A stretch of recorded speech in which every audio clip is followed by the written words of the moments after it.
Ustaz Rohman, kalau kemarin saya lihat dari latihan-latihan anak-anak, itu sungguh jauh berbeda.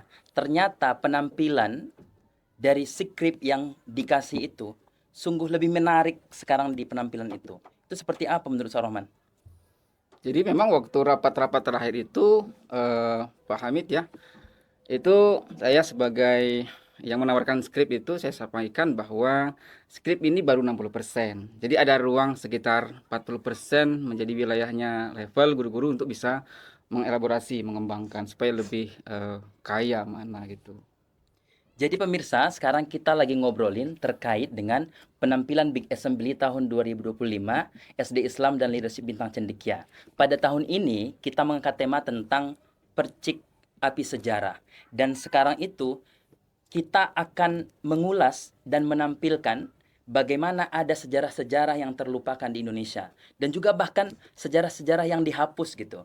Bahkan kita tidak tahu bahwa ada sejarah umat Islam memperjuangkan bangsa ini, memperjuangkan negeri ini, bagaimana mereka memperjuangkannya, kita bahkan tidak tahu, tidak akan kita temukan di buku-buku sejarah yang biasa kita baca yang ada di perpustakaan-perpustakaan kita. Dan sekarang itu kita akan menampilkan beberapa hari lagi menampilkan itu di kegiatan kita di Big Assembly tahun 2025. Dan sekarang bersama saya sudah ada Ustadz Nur Rahman, ada Ustadz Fahrizal, dan juga Ustadz Zahra Fida yang akan kita ngobrol bersama terkait dengan tema yang kita angkat untuk Big Assembly tahun 2025 ini. Ustadz Rohman, kalau begitu Ya. gini, apa yang menjadi hal yang menarik menurut Ustadz Rohman? Kenapa tema ini perlu kita angkat? Ya, pertama itu berangkat dari pengalaman pribadi barangkali ya. Saya pernah ngajar mata kuliah sejarah pendidikan Islam atau sejarah Islam. Artinya kalau kita belajar sejarah itu belajar historiografi. Jadi ilmu tentang sejarah. Jadi antara peristiwa sebagai fakta sejarah dengan penulisan sejarah oleh para sejarawan itu bisa berbeda. Nah, karena itu kalau kita melihat sejarah Indonesia, sebenarnya yang ditampilkan di buku-buku sejarah itu belum mewakili bahwa peran ulama, peran santri, peran kaum muslimin itu di pentas menjadi Indonesia itu proporsional. Jadi buku-buku sejarah kita itu banyak dimuat sejarah masih dalam konteks sejarah yang ditulis oleh para kolonial Belanda tanpa ada kritik sejarah sebelumnya. Jadi itu yang membuat karena sekolah kita itu sedang apa ya gemes-gemesnya untuk Islamisasi, ini senada dengan Islamisasi. Jadi menempatkan nilai-nilai Islam itu sesuai dengan proporsinya. Gitu, Ustaz Hamid. Jadi berarti itu menjadi hal penting bagi kita sebagai seorang umat Islam yang hidup di Indonesia. Iya. Dan ini kan yang akan ditampilkan oleh anak-anak SD ya Ustaz Mm. ya, untuk anak-anak. Itu ekspektasinya apa? Ya, memang kan kalau jadi gini, tema kita itu diangkat dari eh, penulis sejarah yang memang agak kontroversi ya, Bapak Ibu sekalian. Tapi karena kita keberpihakan penulis itu kepada kaum muslimin, Profesor Ahmad Mansur Suryanegara itu mengetengahkan bahwa sejarah Islam itu belum dibuat adil dalam pentas sejarah nasional. Karena itu buku yang beliau angkat itu sangat menginspirasi untuk dalam proses pendidikan anak kita, bahwa kita kenalkan sejarah yang sesungguhnya ya, meskipun kita tidak akan mampu ya untuk mengenalkan secara keseluruhan. Makanya temanya itu percik sejarah, artinya hanya sekelumit dari pentas sejarah yang panjang itu yang kita ketengahkan ke tengah publik, ke murid kita. Ini kita kenalkan supaya anak-anak kita itu nanti mengenali garis besarnya ya, peran-peran umat Islam, para ulama itu seperti apa sebenarnya. Jadi begitu Ustaz Hamid. Oke, luar biasa ya. Jadi itu latar belakang ide kenapa kita bisa mengangkat tema ini. Lalu kita di sini ada juga ketua panitia yang sudah menghandle kegiatan kita ini dari menerima ide sampai juga memflorkannya ke tim panitia. Jadi seperti apa Pak persiapannya Pak Ustaz Fahrizal? Jadi Pak Hamid dan Bapak Ibu semua, ketika saya ditunjuk menjadi ketua panitia, tentu shock kan awalnya. Semuanya shock gitu. Jadi ketika itu kami belum punya tema sama sekali. Lalu ketika saya dipanggil dan mengetahui tim acaranya, lalu kami berdiskusi. acara kita Big Assembly ini mau buat temanya apa. Nah, lalu keluarlah ide dari Pak Rohman tadi kan tentang mengangkat sejarah, api sejarah ini diangkat, lalu tim acara merembukkan, lalu disampaikan kepada sekolah. Alhamdulillah sekolah menerimanya juga. Sehingga ketika itu disampaikan ke seluruh panitia, semuanya awalnya ragu-ragu Pak Hamid. Karena melihat sejarah ini kan, apakah bisa anak-anak ini melaksanakan sejarah ini kan? Ini berat ini gitu ya. Tapi lambat laun tentu dengan tim hebat di Bintang Cendekia semuanya bisa diatasi. Dan kalau kita lihat sampai sekarang persenan untuk kesiapannya itu sudah sampai 80%. Kita lihat juga semenjak latihan dari Senin, latihan gabungan, lalu latihan mandiri sampai hari ini geladi kotor itu sudah cukup baik dan banyak tambahan-tambahan yang itu menarik kan Pak Roman? Iya. Ya luar biasa. Jadi kami panitia itu mendapatkan tema ini luar biasa dan mereka juga awalnya ragu-ragu dan lama-lama menjadi antusias. Dan mereka memang harus belajar. Jadi panitia ini nggak bisa tiba-tiba dapat skrip tapi nggak belajar. Jadi Wajib itu belajar. tadi yang saya bilang tadi itu ada ruang 40% improvisasi dari tim level. Iya, Jadi betul. luar biasanya di situ Iya. sebenarnya. Berarti peran tim level itu di guru-guru itu juga menjadi peran yang sangat penting ya untuk menerjemahkan skrip yang kita bagikan Ustaz. Barangkali dimulai dari begini. Jadi ketika menerima skrip, guru-guru itu mempelajari kembali sejarah itu ke referensi yang otoritatif ya untuk menelusuri sebagaimana sebenarnya sejarahnya itu. Lalu kemudian diceritakan ulang kepada anak-anak sebelum itu nanti dibagi tugas bagaimana alur dramanya. Jadi guru makin memahami konteks sejarah dan anak-anak mulai dipahamkan. Iya. Iya, jadi sebagian besar anak-anak kita itu kelihatan menjiwai ya. Iya, betul. Iya. Saya juga lihat begitu di latihan-latihan dan juga yang mereka tampilkan pas kita latihan gabungan misalnya atau pas di Gladi, mereka itu saya lihat sangat mendalami peran begitu ya. Jadi mungkin boleh kita tanya ke Bu Lapida nih, salah satu Bu Lapida, pelatih anak-anak. Bu Bu Lapida. Iya. Mohon maaf salah ini. Salah huruf ya, typo. Jadi Bu Lapida, gimana persiapannya di tim level nih sampai di anak-anak bisa kita latih mendalami perannya itu? Karena kalau saya lihat ya, anak-anak cukup luar biasa untuk menampilkan hal itu. Padahal itu sebenarnya peran orang dewasa kan, dan sekarang itu diperankan oleh anak-anak. Benar sekali Pak Hamid, Pak Rohman. Jadi di awal-awal kami menerima skrip itu, kami langsung kagum gitu. Wah, ini skripnya luar biasa, bisa menampilkan sejarah singkat Indonesia dalam bentuk sebuah skrip. Tapi kami di level itu berpikir tentu ada pesan tersembunyi yang mau disampaikan oleh si pembuat skrip ini, yang mana timnya Pak Rohman dan teman-teman, bahwa ini nggak boleh hanya jadi sekedar adegan-adegan yang biasa aja. Jadi kami menyamakan dulu persepsi kami di level, terutama kami di level 4 yang awalnya sempat agak terlambat sebenarnya untuk memulai karena banyak juga yang perlu dilakukan itu Pak Hamid. Kami harus merekam, mencari siapa nih yang cocok jadi Soekarno, siapa yang bisa menjiwai menjadi Hatta, siapa yang cocok jadi Bung Tomo gitu. Kemudian ketika kami sudah membuatkan adegan per adegan, yang mana kami juga menyusun, oh ini urutannya seperti ini nih, mulai dari BPUPKI rapat, kemudian perumusan Piagam Jakarta, kemudian penghapusan 7 kata itu, lalu baru kami sampaikan kepada anak-anak. Nah, ini nggak cuma sekedar adegan drama, tapi anak-anak ustazah di sini juga belajar. Di sini perwakilan semua yang ada, yang kita tampilkan ini adalah sosok pahlawan, orang-orang hebat. Jadi kadang-kadang anak-anak kan ada Kiai Haji, wah siapa ini? Jadi kami ada perkenalan di situ. Ustazah Widi memperkenalkan, ini Kiai Haji Hasyim Asy'ari, nah dia yang menyampaikan fatwa jihad gitu. Berarti boleh saya potong sebentar? Nah, boleh Pak. Berarti anak-anak sekaligus juga selain mendalami peran, mereka itu juga sambil belajar ya, sambil belajar sejarah dengan yang lebih lengkap versinya begitu. Iya, sambil belajar juga. Jadi mereka juga sambil memerankan Kiai Haji Hasyim Asy'ari, mereka juga tahu wah ini tokoh Muhammadiyah siapa di situ, tokoh NU siapa di situ, siapa pemimpin Laskar, apa peran TKR. Jadi memang sambil kami berlatih, kami juga ada prolog lah ke anak-anak. Jadi kita nggak cuma maunya ini sekedar drama, tapi ada pesan yang mau kita sampaikan tuh nanti sampai juga ke penonton. Jadi harapan kami di level sih seperti itu Pak Hamid. Jadi persiapan yang sudah dilakukan oleh tim level itu berarti sudah cukup maksimal untuk menampilkan anak-anak kita di depan orang tua berarti? Sejauh ini sepertinya sudah cukup maksimal. Jadi sambil setiap latihan itu kami mengevaluasi apa nih yang kurang. Juga ada masukan-masukan dari Pak Rohman, dari Pak Fahrizal. Kalau ini kayaknya adegannya kurang ini nih Bu Rapida. Kalau ini sepertinya dialognya, suaranya, audionya harus sama nih dengan mulut gerakan wajah anak, karena kan rekamannya itu nanti ini pakai audio, jadi nggak live dia Pak Hamid, karena rekaman kan yang diputar. Oke, berarti anak-anak yang mendalami peran itu insya Allah mereka akan mendapatkan ilmu juga dari apa yang mereka Iya, perankan. betul. Dan boleh mungkin kita spoiler dikit ya, kita spill dikit bagaimana adegan-adegan di Yang situ mana dulu? ya. Yang mana dulu? Kalau menurut Bu Rapida, kalau yang Bu Rapida latih itu yang paling menarik yang mana? Yang paling menarik ketika ada Nih yang pertama, yang kedua nih. adegannya Mau sampaikan yang tuh, pertama yang paling menarik. yang paling menarik. Berarti nanti udah basi dong. Berarti nggak boleh. Jangan yang paling menarik dulu Ustaz Rohman Yang ya. tengah-tengah Nah, ya. mungkin Boleh yang paling menarik tapi nggak selesai ya. Boleh.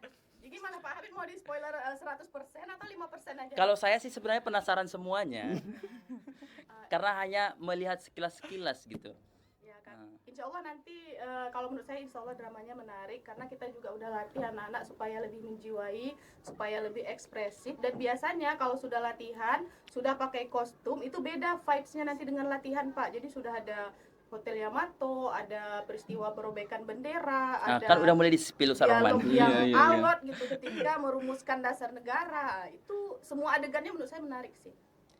Kalau tadi saya sempat dengar terkait dengan Piagam Jakarta. Di situ hal yang paling menarik menurut Ustazah Rapida apa?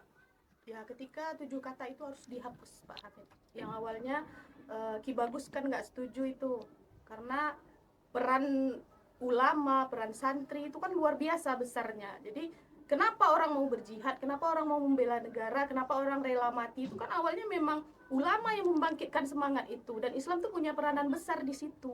Oh, Tapi iya. akhirnya ketika menjalankan syariat Islam, ternyata itu dihapus 7 kata itu Pak Hamid. Bayangkan betapa kecewanya. Tapi mungkin itu ada hikmahnya. Jadi karena ada protes juga dan harus dicari jalan tengahnya, akhirnya ya Jadi kalau nggak nonton sampai tuntas nggak seru ya. ya nggak seru, harus nonton sampai tuntas sih. Berarti Pak Hamid. orang tua harus hadir dari Harus awal hadir. sampai habis. Nah itu Iya. yang mau saya bilang. Jadi kalau hanya lihat di tengah saja, dia nggak dapat bagaimana pengantarnya. Tapi kalau di ujung saja, apa namanya, di awal saja nggak di akhir, closingnya seperti apa nggak dapat. Iya. Apalagi di poin tadi, spoiler Iya, tadi kan, itu sangat iya. menarik mungkin. Karena berurutan kan Pak Rohman, Iya. saling terkait dia Pak Hamid. Berarti kalau kita hanya nonton pas anak-anak kita tampil, anak kita saja tampil, berarti cuman dapat sepotong sejarah Nanti berarti jadi ya. ada pertanyaan kita Pak Hamid, ini kenapa gitu. Tapi kalau kita nontonnya lengkap, nanti akan ada terjawab, penasarannya itu terjawab. Berarti Ustaz Rohman, dari skrip yang disusun itu memang sudah dibuat dari perjuangan awal-awal sejarah itu sampai kita merdeka berarti. Itu dimulai dari awal abad 13 ya. Kerajaan pertama di Samudra Pasai, Raja Malikos Saleh, itu awal abad 13 sampai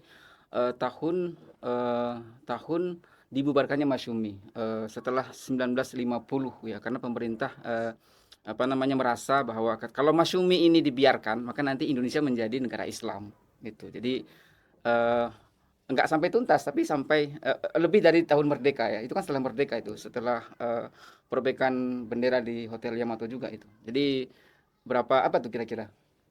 Itu ya tiga Berapa setengah abad ya. Ustaz Fariza? Kita hitung. Coba kita hitung ya. Panjang ya. Intinya sebenarnya pertama ya, ada beberapa poin kalau menurut saya. Yang pertama, kita ingin anak-anak kita itu kritik terhadap sejarah. Jadi kalau baca sejarah itu tidak otomatis merupakan fakta peristiwa pada tahun-tahun tersebut, karena itu hanya cuplikan saja. Tergantung siapa yang menulis sejarah itu.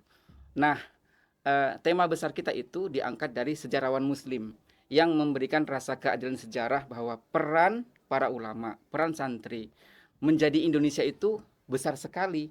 Karena itu kalau kita lihat dari awal sampai akhir, maka kayaknya nggak ada ya penampilan nasionalis, penampilan non gitu ya, penampilan Belanda, Portugis, itu hanya karena lawan ya, ada cuplikan karena lawan, tapi kebanyakan itu mengetengahkan tokoh-tokoh nasional, tokoh-tokoh kerajaan Islam sejak awal. Itu yang pertama. Yang kedua adalah pewarisan sejarah. Jadi nanti kita lihat di sesi akhir itu ya. Jadi anak kita dalam proses pendidikan maka harus mengestafetkan ya, melanjutkan perjuangan perjuangan para ulama ya, para kiai, para santri menjadi Indonesia. Lalu sekarang kita mengajarkan supaya anak-anak itu bangga dengan sejarahnya, kemudian melanjutkan perjuangan para ulama dalam menjaga warisan Islam ini supaya menjadikan Indonesia sebagai negara yang makmur, negara yang adil. Berarti tema yang kita angkat ini bukan hanya sekedar nostalgia sejarah ya, Sama sekali. tapi kita juga